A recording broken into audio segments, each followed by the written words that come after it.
샬롬. 1월 둘째 주 성막을 지으라는 제목으로 어린이와 함께하는 가정 예배를 시작하도록 하겠습니다. 자, 오늘 마음리안 아이스 브레이크는 뒤로 걷기입니다. 뒤로 걸어서 반환점을 돌아오는 게임입니다. 반환점으로 돌아오는 사이사이에 장애물을 설치하세요. 한 사람은 뒤로 걷습니다. 다른 한 사람은 출발점에 서서 말을 해줍니다. 서로 체험한 후 이야기를 나누시기 바랍니다. 다양한 규칙을 만들면 더 재미있습니다. 장애물을 밟는다면 처음부터 다시 출발하게 하거나 그 자리에서 노래 부르기 등 규칙을 만드셔서 즐거운 시간을 만드세요.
사랑하는 하나님, 하나님의 말씀을 따라가는 2023년이 되게 하소서. 하나님과 함께 동행하는 기쁨을, 하나님의 은혜를 깊이 아는 은혜를 부으소서. 2023년 자원하는 마음과 기쁨으로 살게 하소서. 예수님의 이름으로 기도합니다. 아멘. 하나님께서 오늘 우리에게 주시는 말씀은 출애굽기 25장 1절에서 9절 말씀입니다. 여호와께서 모세에게 말씀하여 이르시되 이스라엘 자손에게 명령하여 내게 예물을 가져오라 하고 기쁜 마음으로 내는 자가 내게 바치는 모든 것을 너희는 받을지니라. 너희가 그들에게서 받을 예물은 이러하니 금과 은과 놋과 청색, 자색, 홍색 실과 가는 배실과 염소 털과 붉은 물들인 순양의 가죽과 해달의 가죽과 조각목과 등이와 관유에 드는 향료와 분향할 향을 만들 향품과 호마노며 에봇과 흉패에 물릴 보석이니라. 내가 그들 중에 거할 성소를 그들이 나를 위하여 짓되 물은 내가 네게 보이는 모양대로 장막을 짓고 기구들도 그 모양을 따라 지을지니라. 하나님께서 모세에게 성막을 지으라고 말씀하셨어요. 성막은 하나님께서 이스라엘 자손과 함께 사는 집이에요. 그런데 하나님께서 이스라엘 자손과 함께 거하실 수 있을까요? 하나님께서 죄인과 함께 살려고 하실까요? 하나님은 죄인과 함께 살지 않으세요. 하나님은 소멸하는 불이세요. 티끌만한 죄가 있다고 해도 소멸될 수밖에 없어요. 출애굽기 19장 하나님께서 모세에게 경고의 말씀을 하셔요. 내려가서 백성을 경고하라. 백성이 밀고 들어와 나 여호와에게로 와서 보려고 하다가 많이 죽을까 하노라. 또 여호와에게 가까이 하는 제사장들에게 그 몸을 성결히 하게 하라. 나 여호와가 그들을 칠까 하노라. 하나님께서 이스라엘 자손과 함께 살 수 있는 것은 그들이 죄가 없기 때문이 아니에요. 그들은 죄로 가득한 사람들이에요.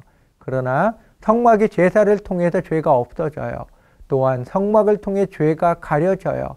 어린 양의 피가 죄를 가리기 때문에 하나님께서 이스라엘 자손과 함께 사실 수 있어요.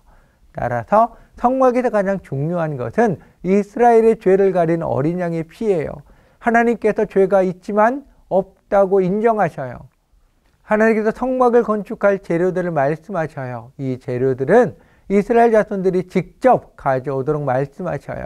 하나님께서 이스라엘 자손과 함께 거할 성막을 짓는 위대한 일에 이스라엘 자손들을 동참하게 하셨어요. 하나님의 일에 동참하게 하셨다는 것은 하나님께서 이스라엘을 인정하고 있다는 증거고 믿고 있다는 표시예요. 또한 하나님께서 성막을 짓기 위해 모든 것을 친히 말씀하시며 이스라엘 자손에게 온전히 맡기셨어요. 하나님께서 우리를 하나님의 일에 동참시키는 것은 하나님의 은혜예요. 우리를 온전히 믿게 동참시키는 것이며 혹시 우리가 실수하더라도 하나님께서 회복시키실 수 있게 우리에게 맡기시는 거예요. 하나님께서 성막의 재료들을 가져올 때 기쁜 마음으로 내는 사람의 재료를 받으라고 말씀하셔요. 예루살렘 교회가 어려움이 있을 때 바울은 예루살렘 교회를 돕기 위해 구제금을 준비하게 했어요. 그때 바울이 했던 말이에요. 각각 그 마음이 정한 대로 할 것이요 인색함으로나 억지로 하지 말지니 하나님은 즐겨내는 자를 사랑하시느니라. 하나님은 즐겨내는 자를 사랑하셔요. 이스라엘 자손은 출애굽할 때 각자의 원함을 따라 애굽 사람들에게 요청해서 온갖 보석과 옷 등을 받았어요. 그들이 가진 것을 하나님께서 사실 집을 만드는 곳에 사용하는 거예요. 이스라엘 자손은 자신들의 헌물하는 예물이 어느 곳에 어떻게 쓰일지 몰라요. 그러나 하나님의 설계도대로 제작되어 나타날 때 크게 놀랄 거예요. 자신들이 낸 보석이 대제사장의 에봇에 달려 있어요. 자신들이 낸 온갖 천들이 성막의 다양한 곳에 있어요. 놋거울이 물두멍으로 사용되었어요. 우리가 하나님께 드리는 것은 작을 수 있어요. 그러나 하나님의 손에 들려져 사용될 때 상상할 수 없는 역사를 이루어요. 어린아이가 드린 보잘것없는 도시락이 어른 장정만 5,000명을 먹여서 배부르게 한 오병이어를 기억하나요? 따라서 중요한 것은 하나님께서 사용하시는 것이에요. 하나님의 은혜가 너무나 감사해서 나에게 있는 것을 기쁨으로 드렸을 뿐인데 하나님은 그것을 귀하게 여기셔서 최고로 사용해서 빛나게 해주세요. 놀라운 하나님의 은혜예요. 믿음 생활은 강요가 아니에요. 은혜를 아는 사람이 은혜에 대한 감사와 기쁨으로 하는 것이 믿음 생활이에요. 예배, 헌금, 봉사, 기도 이 모든 것이 나의 신앙의 깊이와 수준을 보여주는 증거예요. 이스라엘 자손이 짓는 성막은 실체가 아니에요. 하늘에 있는 것의 모형이에요. 무릇 내가 내게 보이는 모양대로 장막을 짓고 기구들도 그 모양을 따라 지을지니라. 성막과 그곳에서 드려지는 제사는 눈에 보이는 시청각 설교예요. 하나님과 하나님의 은혜를 알게 하며 믿음의 사람이 어떻게 하나님과 함께 살아가는지 보여주어요. 성막과 제사는 하나님을 중심으로 신앙을 세우게 하는 은혜의 수단이에요. 오늘날에는 예배, 기도, 성찬, 설교 등이 있어요. 이것을 통해 하나님을 우리의 왕으로 모시고 살아요. 우리의 믿음을 일으켜 하나님을 의지하게 하고 하나님의 말씀 중심으로 나를 세워요. 하나님과 함께 동행하는 삶에 소극적이거나 부정적이어서는 안 돼요. 적극적으로 자원함으로 기쁨으로 드려야 해요. 오늘의 말씀을 기억하며 하나님께서 나에게 주신 말씀을 나누는 시간입니다. 하나님 중심으로 나의 삶을 세우고 있습니까? 서로 나누시기 바랍니다.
부모님의 안수 기도하는 시간입니다.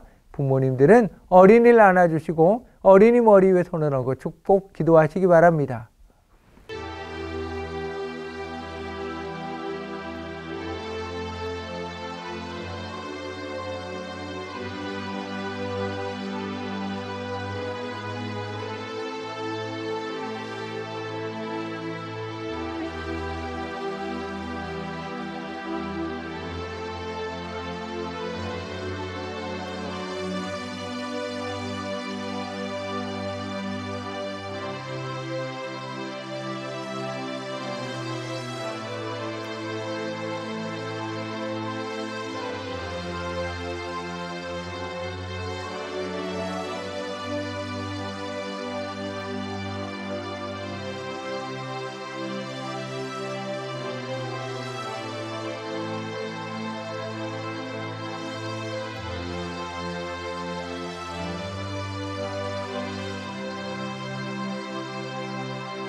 사랑하는 하나님, 하나님의 은혜를 아는 기쁨을 주소서, 하나님께서 주신 사랑의 깊이를 아는 기쁨을 주소서, 하나님께서 깨닫게 해주셔야 저는 깨달을 수 있습니다. 하나님께서 지혜를 주셔야 저는 지혜롭게 살아갈 수 있습니다.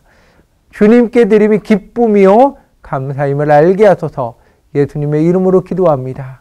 아멘. 하늘에 계신 우리 아버지, 아버지의 이름을 거룩하게 하시며 아버지의 나라가 오게 하시며 아버지의 뜻이 하늘에서와 같이 땅에서도 이루어지게 하소서. 오늘 우리에게 일용할 양식을 주시고 우리가 우리에게 잘못한 사람을 용서하여 준 것 같이 우리 죄를 용서하여 주시고 우리를 시험에 빠지지 않게 하시고 악에서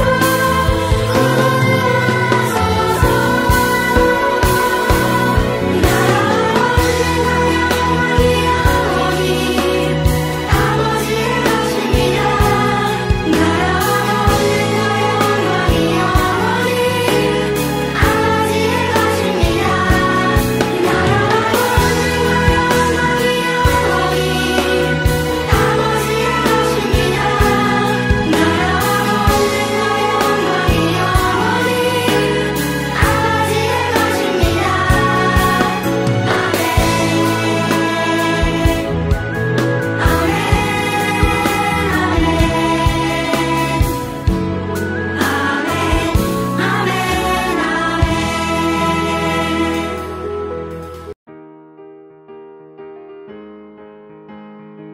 사랑의 나눔 시간입니다.